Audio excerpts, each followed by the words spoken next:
Hi, boys and girls, we're back. This is where we left off with Frank in a tank. Now, it said one day Frank sees a pond, and it was your turn to make a prediction. Let's see what really happens in this story. So Frank hops to the pond. See, he got out the little crack. There he goes. The pond has rocks. Frank does not look thrilled. The pond has water. Frank does not look happy. It looks too cold.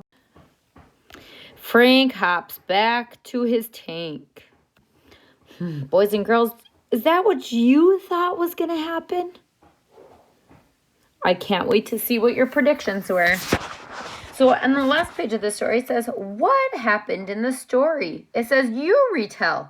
What happened when Frank left his tank? And at the end, it says, what is outside Frank's tank? Life in Frank's tank is comfortable. He has nice rocks and clean water, but he was very bored.